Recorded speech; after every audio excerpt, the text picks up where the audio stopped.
உலகத் தமிழ் ரசிகர்கள் அத்தனை பேருக்கும் என்னுடைய பணிவான வணக்கம். நான் செந்தில்குமார். இந்த பதில் நான் பார்க்க போகிறது, நிறைய பேர் இப்போ சமூக வலைத்தளங்களில் முதல்ல நம்ம இப்போ ஆரம்பித்து வச்சோம்.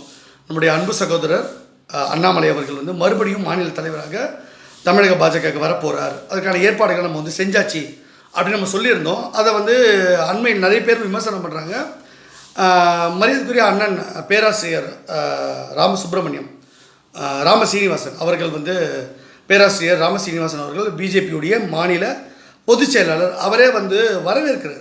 அதாவது எங்கள் கட்சியில் பொறுத்த வரைக்கும் சித்தாந்தத்தின் அடிப்படையில் பாஜக வெற்றிக்காக நாங்கள் நிறைய ஃபார்முலா உருவாக்குவோம், அதனால் அது எப்படி ஒன்றா நடக்கலாம், அதை பொறுத்திருந்து பாருங்கள், அது ஒன்றும் தப்பு இல்லையே, இங்கே உள்ள கட்சிக்காக நான் என்ன பண்ணுவோம் அப்படின்னு சொல்லியிருக்கோம். ஏற்கனவே பிஎல் சந்தோஷ், மரியாதைக்குரிய அண்ணாமலை அன்பு சகோதரர் அண்ணாமலை அவர்களுடைய குருநாதரான பிஎல் சந்தோஷ் அவர்கள் கூட ரிப்போர்ட்லாம் வாங்கிட்டு போயிருக்காங்க அப்படின்னு தகவல்கள் நமக்கு வந்திருக்கு. நயனாருக்கும் அந்த விஷயங்கள் தெரியும். அப்படின்னும் பொழுது இங்கே பத்திரிகையாளர் மணி அண்மையில் ஒரு பேட்டி கொடுத்துருக்காரு. அந்த பேட்டியில் என்ன சொல்கிறாருன்னா, இதெல்லாம் வதந்தி கிளப்பி விடுறாங்க அப்படின்னு சொல்கிறாரு. முதல்ல பத்திரிகையாளர் மணி அவர்கள் உங்களுக்கு ஒரு விஷயம் தெரியலன்னா அதை பற்றி எனக்கு தெரியல, நான் விசாரித்து சொல்கிறேன் அப்படின்னு சொல்லுங்கள். அண்ணாமலை வரமாட்டார், இது வதந்தி, நீங்கள் எந்த அடிப்படையில் சொல்கிறீங்க, உங்களுக்கு எதாவது தெரியுமா? பிரைம் மினிஸ்டருக்கு நான் என்ன லெட்டர் கொடுத்துருக்கேன்னு உங்களுக்கு தெரியுமா? நான் குருமூர்த்தி அண்ணக்கிட்ட என்ன லெட்டர் கொடுத்துருக்கேன்னு உங்களுக்கு எதாவது தெரியுமா? அண்ணாமலை வர்றதுக்கான என்ன வியூகம் நாங்கள் வகுத்துருக்கோன்னு உங்களுக்கு எதாவது தெரியுமா? இல்லை என்கிட்ட ஏதாவது ஃபோன் போட்டு நீங்கள் கேட்டிங்களா? எதுனா தெரியலன்னா கொஞ்சம் வாயை மூடிட்டு இருக்கணும், இல்லைனா வாங்கி கட்டுப்பீங்க. நல்லா எனக்கு நான் யாரையும் தரக்குறவா பேச பழக்கம் எனக்கு இல்லை, நான் ரொம்ப ஆர்த்தடாக்ஸாக வளர்ந்தவன். ஆனால் என்னுடைய செயல் வேறமாக இருக்கும். பத்திரிகை துறையிலேயே மணின்றவர் இல்லாமல் பண்ணிவிடுவேன், புரியுதா? இந்த பத்திரிகையாளர் மேலே எனக்கு ஆரம்ப கட்டத்தில் நான் திரைத்துறையில் என்னுடைய மரியாதைக்குரிய குருநாதர் கமல்ஹாசன் அவர்களோட அசிஸ்டன்ட் டைரக்டராக ஒர்க் பண்ணும்போதும் சரி, பல்வேறு திரைப்படங்கள் ஒர்க் பண்ணும்போதும் சரி, இந்த பத்திரிகையாளர் மேலே எனக்கு ரொம்ப மரியாதை உண்டு. நிறைய பத்திரிகைகள் மேலே மரியாதை இருந்தது. அதுக்கப்புறம் அரசியலுக்கு வந்ததுக்கப்புறம் தான் தெரியுது, இது எல்லாமே கூலிக்கு மாரடிக்கிற கூட்டம், இல்லைனா அதிகாரத்தை பற்றி பயப்படுற ஒரு கூட்டம் அப்படின்னு நான் ரொம்ப தெளிவாக புரிஞ்சுக்கிட்டேன். அதுவும் அண்ணாமலை அவர்கள் மாநில தலைவராக வந்ததுக்கப்புறமா அவர்கிட்ட காசு வாங்கி தின்னாத பத்திரிகைக்காரனே கிடையாது, எல்லாம் வாங்கி தின்னவனுக்கு தான். இன்றைக்கி நன்றி கெட்டதனமா அண்ணாமலை வராருன்னொன்னே வதந்தி கிளப்புறாங்க. ஏன், நீ தான் ஆம்பளை தானே, நீ பெரிய இந்த பத்திரிகையாளர் தானே, நீங்கள் அண்ணாமலை பேசி இது மாதிரி வரீங்களா இல்லைன்னு அவர்கிட்ட கேட்க வேண்டியதானே.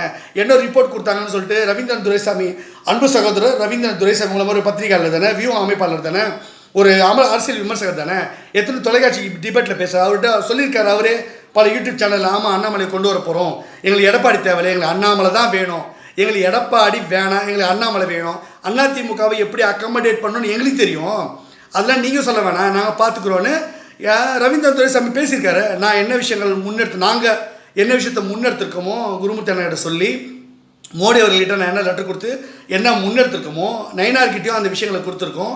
என்ன செய்ய போகிறோன்னு எங்களுக்கு தெரியும்ல, அதை நாங்கள் பார்த்துப்போம் வியூகம் அமைக்கிற வேலையை. மணி அவர்கள் எதுக்கு உட்காந்து வதந்தின்றீங்க? ஏன் அண்ணாமலை உங்களுக்கு பிடிக்கலையா? அண்ணாமலை மேலே உங்களுக்கு என்ன அவ்வளோ கோபம்?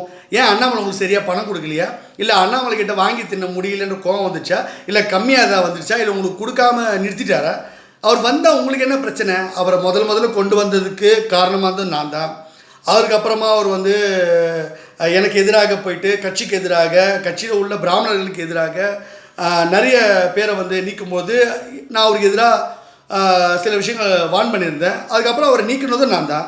இப்போ மறுபடியும் நான் தான் கொண்டு வரேன்றேன். நீக்கும் பொழுது, அவரை நீக்குவேன்னு சொல்லும் பொழுது நிறைய பேர் என்கிட்ட சேலஞ்ச் பண்ணாங்க. அண்ணாமலையே சேலஞ்ச் பண்ணார், நீங்கள் நான் ஃப்ளைட் சார்ஜ் போட்டு கொடுக்குறேன், முடிஞ்சால் மாற்றிக்கலாம். அவ்வளோ கான்ஃபிடென்ஸாக இருந்தார். ஏன்னா மோடி அவர்களோட அமித்ஷாவோட அவர் க்ளோஸாக இருந்ததாக அவர் நினச்சிக்கிட்டாரு.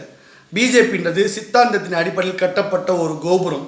சித்தாந்தம் தான் இங்கே ஸ்ட்ராங்கு. மற்றதெல்லாம் நாங்கள் யாரை வேணாலும் எப்படி ஒன்றா நாங்கள் மாற்றுவோம், எல்லாம் பண்ணுவோம். பேஸ்மெண்ட்டுன்றது சித்தாந்தம். எங்களை போன்ற ஆட்கள் நாங்கள் பேஸ்மெண்ட் மாதிரி இருந்துக்கிட்டு பல்வேறு விஷயம் பண்ணுவோம். அதில் டெக்கரேஷன், இந்த சிலை வைக்கலாம், அந்த சிலை வைக்கலாம், கலசத்தை மாற்றுறது, கும்பாபிஷேகம், இதெல்லாம் யாரை வேணாலும் நாங்கள் மாற்றி என்ன வேணால் பண்ணுவோம் நாங்கள். ஆனால் பேஸ்மெண்ட்ன்றது ஒன்று. அதன் அடிப்படையில், சித்தாந்த அடிப்படையில் பாஜகவோட வளர்ச்சிக்கு நாங்கள் என்ன முன்னெடுத்தாலும் அதுதான் அவங்களுக்கு தேவை. மேலிடத்தில் அவங்கள தான் உட்கார வைப்பாங்க. அப்போ அந்த விஷயத்தை சொன்ன உடனே அண்ணாமலை தூக்கி போட்டாங்க. அவர் ஃபோன் பண்ண கூட அமித்ஷா எடுக்கிறதில்ல, மோடி எடுக்கிறதில்ல. அண்ணாமலைக்கு அவ்வளோதான் முடிஞ்சு போச்சு. இப்போ மறுபடியும் நான் சொல்லி, அதனால தான் பிஎல் சந்தோஷ் அவர்களே ரிப்போர்ட் கேட்டிருக்காங்க, பார்த்துட்டு போகிறாங்க. அப்போது அண்ணாமலையை நாங்கள் எப்படி அவரை கொண்டு வரது, என்ன பண்ணுறதுலாம் அதை நாங்கள் பார்த்துக்குறோம். அது எங்கள் உட்கட்சி பிரச்சனை. அது எதுக்கு மணி அவர்கள் அண்ணாமலை வர்றது வதந்தின்னு எப்படி சொல்லுவீங்க? நான் லெட்டர்லாம் எழுதியிருக்கேன், அது எப்படி நீங்கள் வதந்தின்னு சொல்லுவீங்க? என்ன வாய் குழப்பம் மணிக்கு?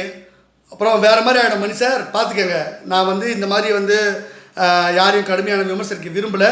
தேவையில்லாமல் இந்த மாதிரி யாருன்னா வாயை விட்டிங்கன்னா அப்புறம் வேறு மாதிரி ஆகிடும். அதை வந்து கொண்டு வரதோ கொண்டு வராதோ என் வேலை, அதை நான் பார்த்துப்பேன். நீங்கள் என்ன நடு மூக்க நுழைக்கிறது? அண்ணாமலையை மறுபடியும் நான் தலைவர் ஆக்குவேன், அது என்கிட்ட இருக்குது, அது நான் செய்வேன். பிஜேபியில் என்ன முடிவு எடுக்கினாலும் எந்த ஸ்ட்ராட்டஜி வேணாலும் மாற்றக்கூடிய தகுதி எனக்கு இருக்குது. நான் சொல்கிறத மோடி அவர்களை ஆமோதிப்பார், ஆர்எஸ்எஸ் கேட்டுப்பாங்க, அமித்ஷா அவர்கள் கேட்டுப்பாங்க. அவங்களுக்கு புரியும் நான் என்ன சொல்கிறேன், யாருக்கிட்ட நான் சொல்லி நான் என்ன பண்ணுறதை நான் பண்ணுவேன். நடுவில் நீங்கள் எதுக்கு வரீங்க? அண்ணாமலை வந்து உங்களுக்கு என்ன பிரச்சனை? நானே வந்து நிற்கிறேன், நான் வந்து கொண்டு வரோம். எங்களுக்கு தேவை கட்சியை வளர்க்கணும்னா ஆளை கூப்பிட்டு வருவோம். நாங்கள் அதுக்காக நயினாரை வந்து நாங்கள் அழிச்சிருவோன்னா ஒன்றும் கிடையாது.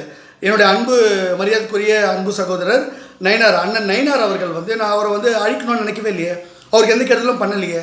அவராக எதாவது நினச்சிக்கிட்டாருன்னா அது நான் பொறுப்பு இல்லை. நான் லெட்டர்லாம் கொடுத்துருக்கேன், என்னை கூப்பிட்டு அவர் கேட்டுக்கலாம்ல, என்ன செய்ய என்ன பண்ண போகிறீங்க, இது மாதிரி செய்ய போகிறீங்களா, என்ன விஷயம், எதுக்காக நீங்கள் அண்ணாமலையோட கொண்டு வரேன்னு சொல்கிறீங்க, நீங்கள் தானே என்னை கொண்டு வந்தீங்க, இப்போ மறுபடியும் நீங்களும் மாத்திரன்னு சொல்கிறீங்களே, அது என்னென்னு அவர் நேரடியாக அவர் லெட்டர் கொடுத்துட்டல, என் பிஏ கூட அனுப்பியிருந்தேன், 2 பிஏ அனுப்பியிருந்தேன். அவர் வந்து கூப்பிட்டு என்னை கேட்டுக்கலாமே, ஏன் அவர் கேட்க மாட்டாரு? அவருக்கு என்ன பிரச்சனை எனக்கு தெரியாது. அப்போ இந்த மாதிரி தலைவராக வர வரைக்கும் பொம்முறது, திடீர்னு அதிர்ஷ்டம் அடிச்சு பண்ணுங்க மாதிரி ஆட்கள் வந்து முயற்சி பண்ணி கொண்டு வந்து தலைவராக உட்காந்துடும், கொம்பு முளைச்சிடும் உங்களுக்கு. நான் பெரிய புடுங்கி, நான் பெரிய தலைவர், நான் பெரிய இவன் அப்படின்னு வந்து ஆடுறது. அடுத்த நிமிஷம் தூக்கி போட்ட உடனே அப்படியே புலம்புறது, ஐயோ பதவி போச்சேன்ட்டு. எதுக்கு உங்களுக்கு இந்த வந்து திமிரு வருது? பதவியில் உட்கார்ந்த உடனே ஒரு நன்றி உணர்ச்சி கூட உங்களுக்குலாம் இருக்கவே இருக்காதா? ஒரு பணிவாக நடந்துக்கவே மாட்டீங்களா? என்ன செய்கிறோம் அதை கூப்பிட்டு கேட்க மாட்டீங்களா? திமுறில் ஆட்டம் போட்டிங்கன்னா நைனா இருக்க மாட்டார் அப்படின்றத நான் ஏற்கனவே சொல்லியிருக்கேன். அதனால் இதெல்லாம் நான் வெளிப்படையாக தான் சொல்லுவேன், இதெல்லாம் எனக்கு பயமே கிடையாது. அண்ணாமலை எப்படி கொண்டு வரணும்னு எனக்கு தெரியும். அண்ணாமலை கண்டிப்பாக தலைவராக வருவார்டா.